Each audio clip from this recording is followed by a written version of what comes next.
Hablé con un general francés más temprano hoy, y tenía un punto parecido. Argumentaba que muchos de los problemas de Europa son internos, pero en cambio toda nuestra atención se centra en Rusia, a la que se culpa de todo. En general, dentro de Europa ahora estamos viendo desindustrialización, deuda, fragmentación social y cultural, una crisis de legitimidad política, pérdida de valores tradicionales, e incluso un declive demográfico. La libertad de expresión no atraviesa un buen momento, y hay una ausencia total de soberanía digital y tecnológica.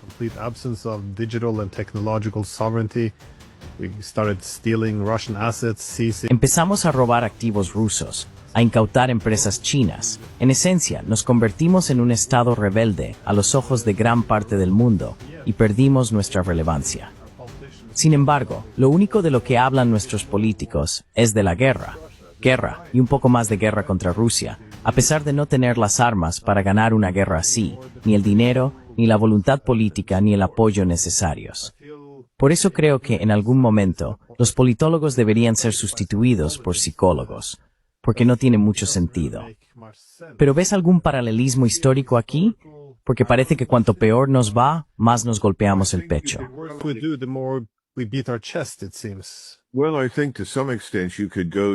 Bueno, creo que hasta cierto punto se podría recurrir a El auge y la caída de las grandes potencias de Paul Kennedy. En su libro, habla de lo que algunos de nosotros llamamos el comportamiento de un imperio en su fase final.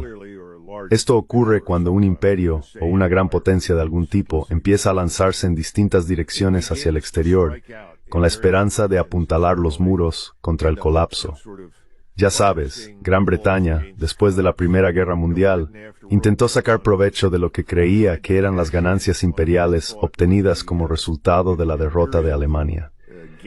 Austria, por supuesto, no tenía colonias en África ni en otros lugares similares, pero los alemanes sí tenían algunas, y los británicos las absorbieron con entusiasmo.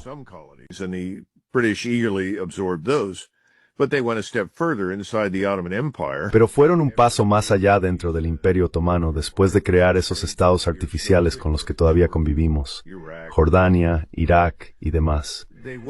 Entraron en Irak y empezaron a avanzar de nuevo hacia el norte, porque pensaban que probablemente podrían controlar aún más territorio. Entonces se toparon con un ejército turco resurgente que los derrotó contundentemente y los asustó. Así que se retiraron. Así es como se estableció la frontera actual del sur de Turquía con Irak. Sin embargo, tras unos 6 a 12 meses en Irak, decidieron que daba más problemas de los que valía, porque a los británicos les costaba más permanecer en Irak, gobernar el lugar, intentar administrarlo y explotar su petróleo, que era el verdadero objetivo, obviamente, que su propio presupuesto nacional de sanidad.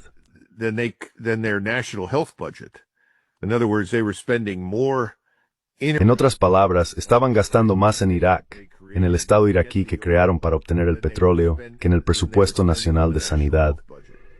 Y de repente la gente empezó a hacerse preguntas. ¿Por qué gastamos más allí que aquí, en casa, en el presupuesto nacional de sanidad?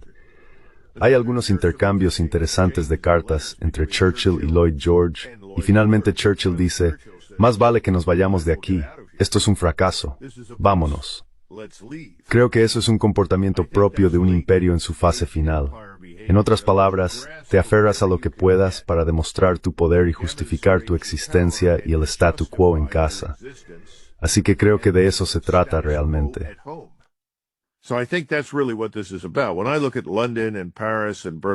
Cuando miro a Londres, París y Berlín, y se ve el terrible potencial de disturbios e inestabilidad en todos esos países ahora mismo, es porque se permitió la entrada a millones de personas que no tenían ninguna intención de asimilarse, y nunca lo harán.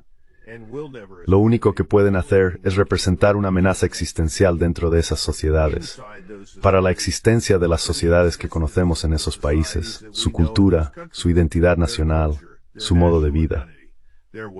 En dommetet betort deswitsen mi kring. Går rusen og distraksjonalit se simnon I en minalorstid, lux gorein elrestremir. And to a lesser extent, what's happening in the Middle East. Because again, if you're faltering economically... Porque de nuevo, si estás tambaleándote económicamente en Gran Bretaña y Francia, ¿A qué recurres? Bueno, ¿te gustaría ver a Irán balcanizado y perder el control de sus recursos de petróleo y gas? ¿Te gustaría encontrar una manera de desviar todo eso de una forma que te haga ganar mucho dinero y reponga tus reservas de capital? Creo que eso está ocurriendo en París y Londres. En cuanto a Berlín, eso es una incógnita. Parecen haber hecho un pacto suicida con el mundo y haber dicho, para ser buenos alemanes, nos destruiremos a nosotros mismos y entonces seremos dignos de vosotros, de vuestro amor y afecto. Quiero decir, no sé cómo explicarlo de otra manera. I don't know how else to explain it.